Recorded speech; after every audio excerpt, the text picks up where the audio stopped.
তেনে ক্ষেত্ৰত যদি বাহিৰৰ পৰা আহি পেলাই কোনোবাই তেনেকৈ নিজকে প্ৰাৰ্থিত্ব প্ৰত্যাশী বুলি ভুমুকি মাৰি থাকে, নিজকে ব্যাখ্যা কৰে, তেতিয়াহ'লে এই অঞ্চলটোৰ প্ৰতি জানো দুৰ্ভাগ্যজনক নহয়?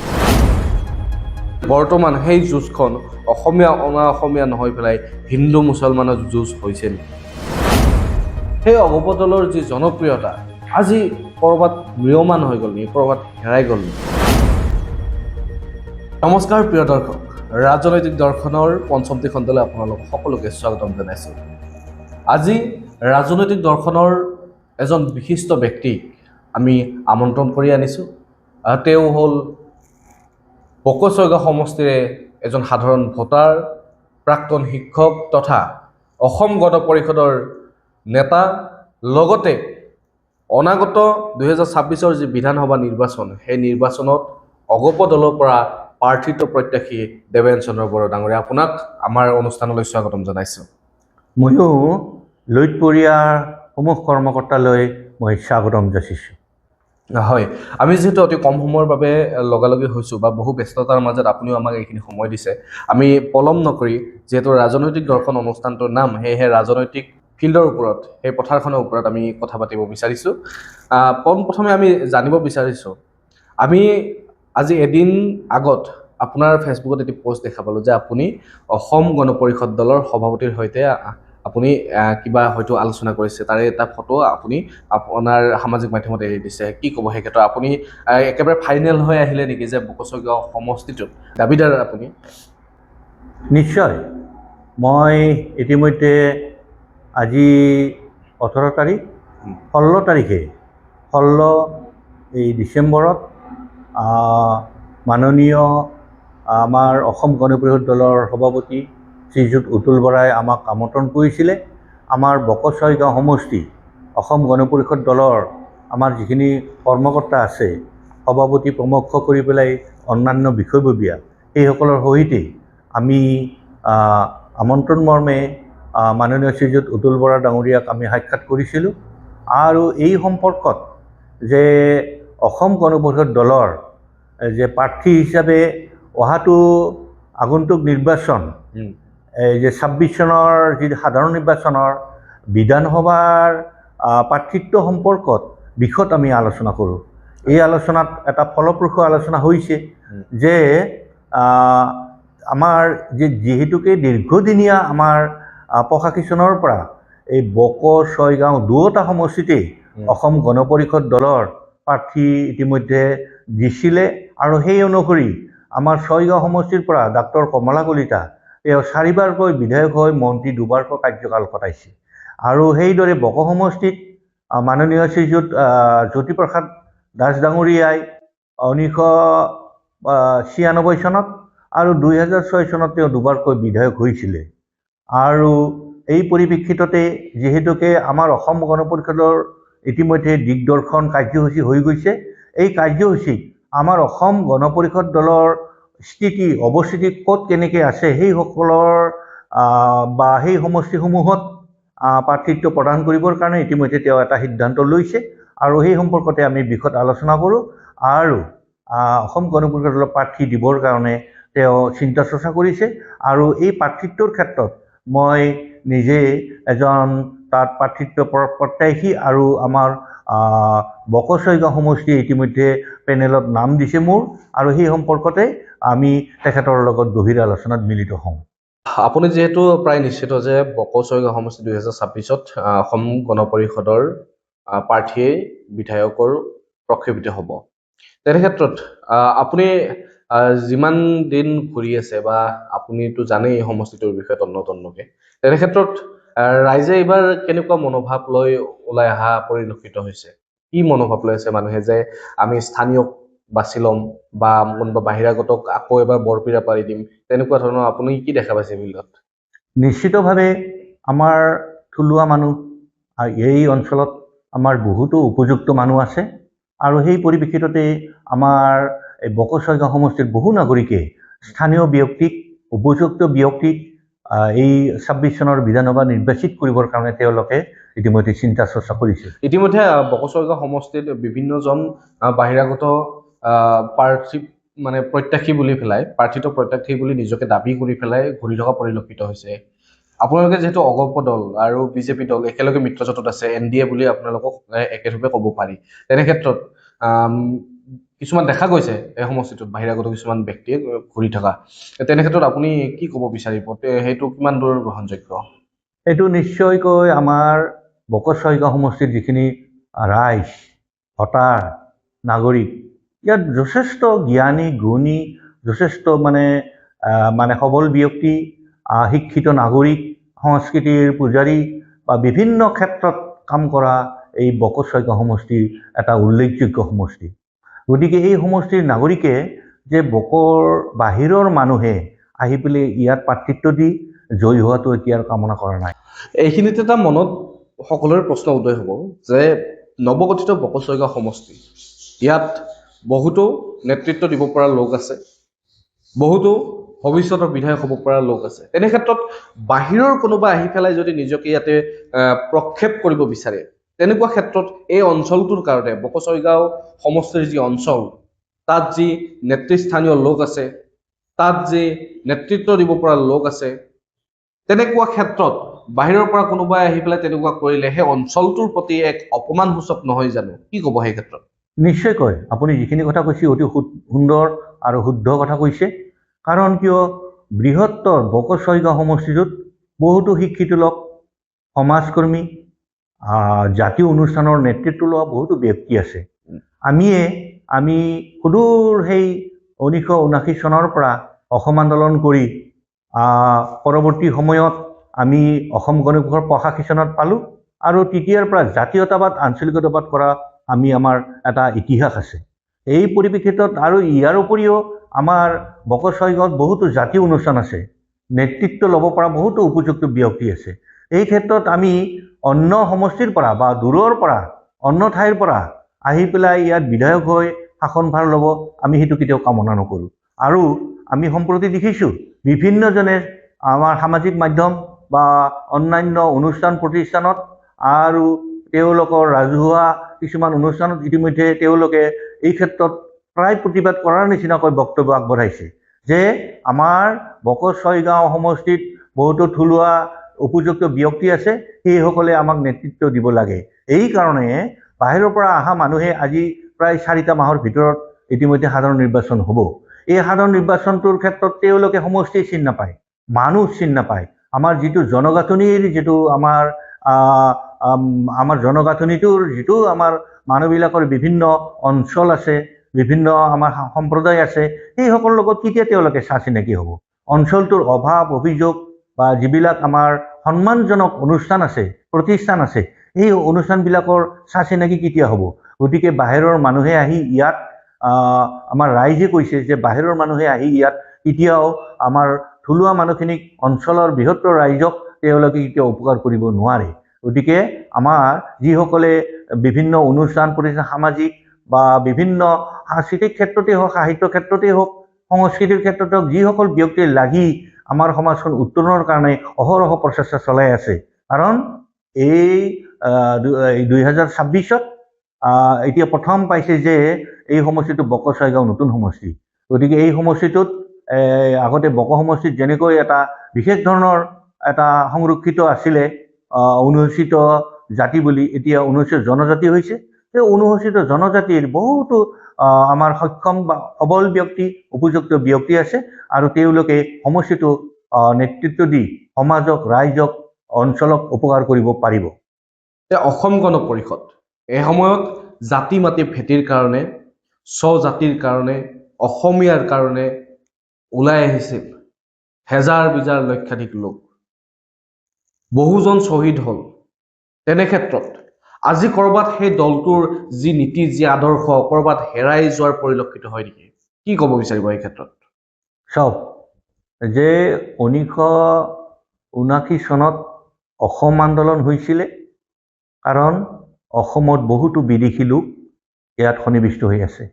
নিৰ্বাচন আয়োগক প্ৰতিবাদ কৰিছিলে আৰু এই নিৰ্বাচনত বহুতো বিদেশী লোক, বহিৰাগত লোক ভোটাৰ তালিকাত সন্নিৱিষ্ট থকা পৰিপ্ৰেক্ষিতত সদৌ অসম ছাত্ৰ সন্থাই প্ৰথমতে নেতৃত্ব লৈ শিৱসাগৰত 1979 চনৰ জুন মাহত তেওঁলোকে প্ৰস্তাৱ গ্ৰহণ কৰি পেলাই যে বিদেশী বিতৰণ আন্দোলন এটা আৰম্ভ কৰিছিলে। আৰু আমাৰ যিসকল জাতীয় অনুষ্ঠান, যে অসম সাহিত্য সভা বা অসম গণসংগ্ৰাম পৰিষদ, অসম কৰ্মচাৰী পৰিষদ, এইসকলে গোটেই জাতিটোৰ কাৰণে এটা যে আমাক বিদেশী মুক্ত এখন অসম লাগে, এইদৰে বিশ্বকোপৰ এটা আন্দোলন হৈছিলে, অসম আন্দোলন 6 বছৰীয়া আন্দোলন হৈছিলে। এই আন্দোলনত আমাৰ বহুতো শ্বহীদ হৈছে। এতিয়া আমি তাৰ তথ্যটো এনেধৰণৰ পৰা 860গৰাকী শ্বহীদ পাওঁ। আৰু এই শ্বহীদসকলক আমি প্ৰতি বছৰে আমাৰ অসম গণ পৰিষদ দলে তেওঁলোকক শ্বহীদ দিৱস, খৰ্গেশ্বৰ তালুকদাৰ প্ৰথম শ্বহীদ এই আন্দোলনত হৈছিলে আৰু ডিচেম্বৰ মাহৰ 10 তাৰিখে। আৰু সেই দিনটোত আমাৰ অসম গণ পৰিষদে শ্বহীদ দিৱস হিচাপে উদযাপন কৰি আহিছে। ক'ৰবাত অগপ দলৰ সেই নীতি আদৰ্শবিলাক হেৰাই যোৱাৰ পৰিলক্ষিত হয় নেকি? নিশ্চয় এইটো কেতিয়াও হোৱা নাই। আমাৰ অসম গণ পৰিষদৰ যি দৰ্শন, জাতীয়তাবাদ, আঞ্চলিকতাবাদ, এইটো এতিয়াও আমাৰ এই দৰ্শনৰ পৰা আমি বিচলিত হোৱা নাই। আৰু এইটো সময় ৰাজনৈতিক প্ৰেক্ষাপটত হয়তো জনসাধাৰণৰ জনমত যি, এই জনমতৰ পৰিপ্ৰেক্ষিতত কেতিয়াবা কি হৈছে যে জনসাধাৰণে অন্য চৰকাৰ লাভ কৰিছে। যে কংগ্ৰেছ চৰকাৰে 15টা বছৰ শাসন কৰিলে, অসম গণ পৰিষদে 1985 চনত চৰকাৰ গঠন কৰিছিলে, তাৰপিছত 1996 চনত চৰকাৰ গঠন কৰিছিলে। গতিকে দুটা কাৰ্যকালৰ কাৰণে অসম গণ পৰিষদে চৰকাৰ গঠন কৰিছিলে। আৰু যিহেতুকে এটা সময়ৰ আহ্বান, এইটো দিল্লীৰ পৰা কিছুমান কথা নিয়ন্ত্ৰিত হয়। দিল্লীত যেতিয়া কংগ্ৰেছ চৰকাৰ থাকে তেতিয়া আমাৰ এই জাতীয়তাবাদী দলৰ চৰকাৰক মানে বিভিন্ন ক্ষেত্ৰত তেখত পেলায়। আৰু সেই পৰিপ্ৰেক্ষিততেই আমি হয়তো কিছু দিনৰ কাৰণে স্থবিৰ হৈছে আমাৰ চিন্তা, আমাৰ কৰ্ম, আমাৰ দৰ্শনৰ যি চিন্তা চৰ্চা, এইটোৰ ক্ষেত্ৰত কিছু আমি ব্যতিক্ৰম হৈছিলোঁ।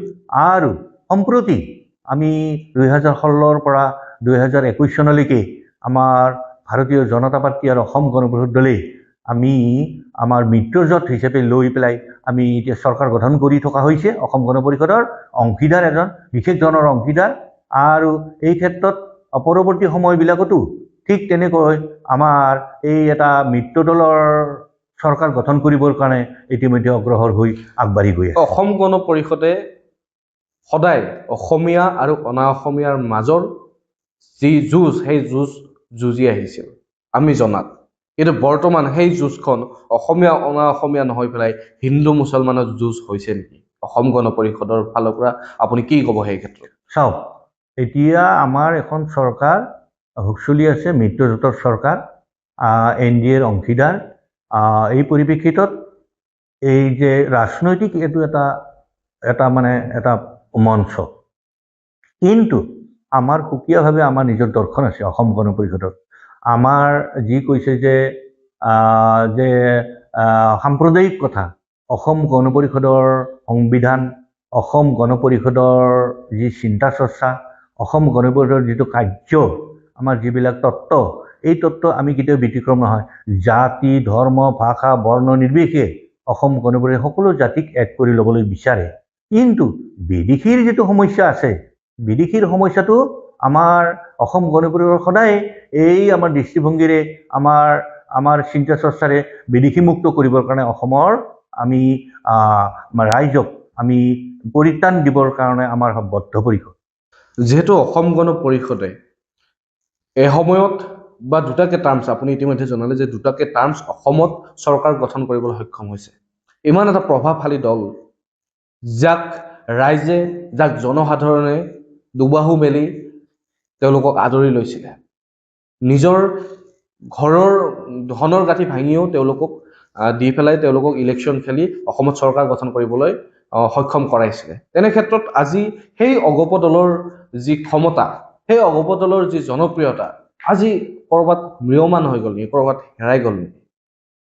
চাওক, এই ক্ষেত্ৰত আমাৰ দৰ্শন কেতিয়াও ব্যতিক্ৰম হোৱা নাই।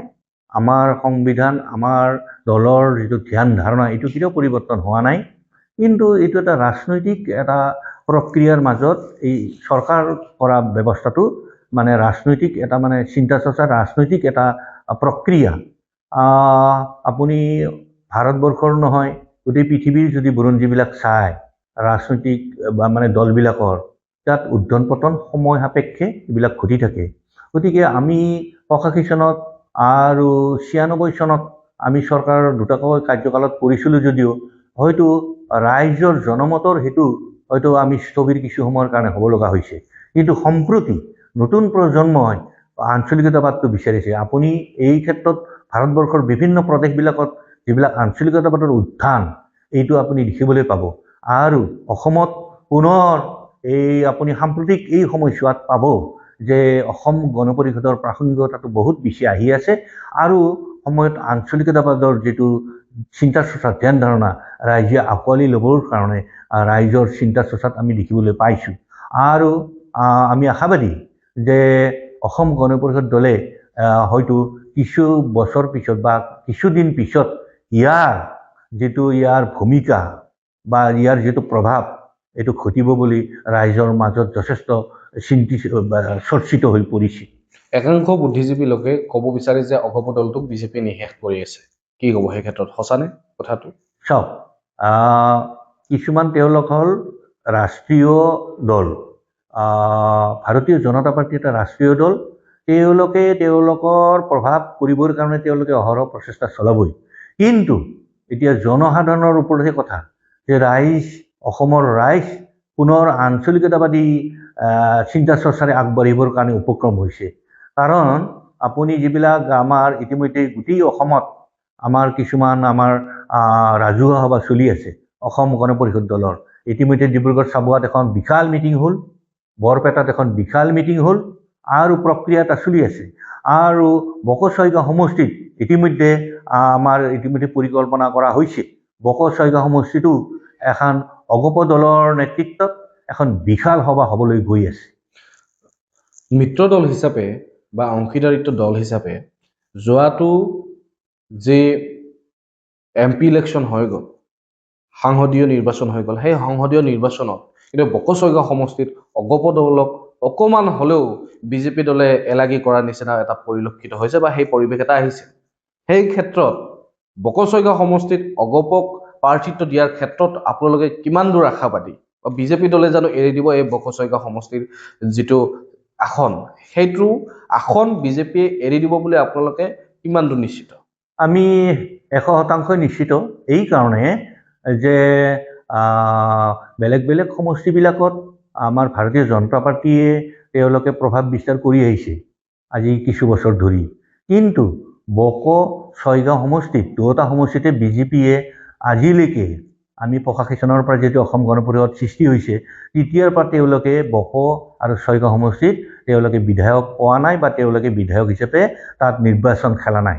আমাৰ অসম গণ পৰিষদ দলক আমি 16 চনত আৰু 21 চনত আমাৰ অসম গণ পৰিষদ দলক এলায়েন্সত থাকিও মিত্ৰ দলত থাকিও অসম গণ পৰিষদ দলক তেওঁলোকে প্ৰাৰ্থিত্ব দিবৰ কাৰণে তেওঁলোকে আমাক সুবিধা দিছিলে বা মিত্ৰ দলে এইটো সন্মতি প্ৰদান কৰিছিলে। আৰু সেইকাৰণে আমি 100% আশাবাদী যে যিহেতুকে দুটা সমষ্টি মিলি পেলাই এটা সমষ্টি হ'ল, ছয়গাঁও সমষ্টিৰ পৰা এটা অংশ গৈ পেলাই চমুৰীয়া সমষ্টিত গ'ল, বক সমষ্টিৰ পৰা এটা অংশ গৈ পেলাই বিশেষ সম্প্ৰদায়ৰ ব্যক্তিয়ে তাতে বেছি সেইসকল ভোটাৰক এটা চমুৰীয়া সমষ্টিত অন্তৰ্ভুক্ত কৰিলে। আৰু বিশেষকৈ আমাৰ থলুৱা আমাৰ খিলঞ্জীয়া লোক বক আৰু ছয়গাঁও সমষ্টিৰ নাগৰিকখিনিক ইতিমধ্যে একত্ৰিত কৰি পেলাই বকছয়গাঁও সমষ্টি কৰিছে। আৰু সেয়ে আমি আগৰ যিটো ইতিহাস 85 চনৰ পৰা ইয়াত যিহেতুকে বিজেপিৰ কোনো প্ৰাৰ্থী নাছিলে সেইকাৰণে আমি 100% নিশ্চিত যে বকছয়গাঁও সমষ্টিটোত অসম গণ পৰিষদ দলক প্ৰাৰ্থিত্ব দিয়াৰ মিত্ৰজোঁটৰ এটা পৰিকল্পনা থাকিব। হয়, এইখিনিতে আমি আৰু এটা কথা লক্ষ্য কৰিছোঁ যে যোৱাটো পৰিষদীয় নিৰ্বাচন, ৰাভাজন সাহিত্য শাসিত পৰিষদৰ যি নিৰ্বাচন, সেই নিৰ্বাচনত কিন্তু অগপ দলক এখনো আসন দিয়া নহ'ল। তেনে ক্ষেত্ৰত আপোনালোকৰ কিবা গোপন বুজাবুজি আছে নেকি যে পৰিষদৰ ইলেকশ্যনটো আমি বাদ দিছোঁ কিন্তু আমাক বিধানসভা নিৰ্বাচনত এখন আসন লাগিব? তেনেকুৱা কিবা গোপন বুজাবুজি আছে নেকি আমাৰ দৰ্শকসকলে জানিব বিচাৰিছে? গোপন বুজাবুজি বিশেষ নাই। ৰাজনৈতিকভাৱে যিহেতুকে ৰাভাজন সাহিত্য শাসিত পৰিষদক ইতিমধ্যে অন্যান্য বছৰবিলাকতো আমাক যিহেতুকে বিধানসভাত তেওঁলোকে সহায় কৰে আৰু আমিও তেওঁলোকক সন্মতি প্ৰদান কৰোঁ যে ৰাভাজন সাহিত্য শাসিত পৰিষদৰ ৰাভাসকলৰ উত্তৰণ উন্নয়নৰ কাৰণে তেওঁলোকৰ প্ৰাৰ্থীসকলক আমি সন্মতি প্ৰদান ইতিমধ্যে আগৰ পৰা কৰি আহিছোঁ। কিন্তু এতিয়া আমাৰ যিহেতুকে বিধানসভা আহি আছে, আমাৰ বিশেষকৈ বকো ছয়গাঁও সমষ্টিটোত তেওঁলোকৰ প্ৰাৰ্থী হিচাপে ৰাভা হাছং সাহিত্য সেতু পৰিষদৰ প্ৰাৰ্থী বা ৰাভা যৌথ সংগ্ৰাম সমিতিৰ প্ৰাৰ্থী ইতিমধ্যে কোনো ক্ষেত্ৰতে প্ৰক্ষেপ কৰা নাই। গতিকে এই কথাটোৱে আমাৰ আগৰ পৰা এটা বিশেষ ধৰণৰ আমাৰ এটা বুজাবুজি থাকে। বুজাবুজি মানে যে তেওঁলোকক ৰাভা হাছং সাহিত্য সেতু পৰিষদখনৰ তেওঁলোকক পাৰিষদবিলাকক আমি তেওঁলোকক খেলিবলৈ আমি মানে তেওঁলোকক সুবিধাকণ দিওঁ।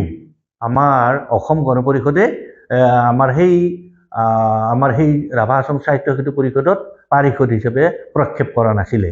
আৰু যোৱা 2016 চনত আৰু 21 চনত আমাৰ যি বিধানসভা নিৰ্বাচন, এই বিধানসভা নিৰ্বাচনত ৰাভা হাছং সাহিত্য সেতু পৰিষদৰ বকো আৰু ছয়গাঁও সমষ্টিত আমাৰ অসম গণ পৰিষদ দলক তেওঁলোকে সমৰ্থন কৰি আহিছে। হয়, এইখিনিতে আপোনাৰ ব্যক্তিগত কিছুমান কথা জানিবলৈ চেষ্টা কৰিম।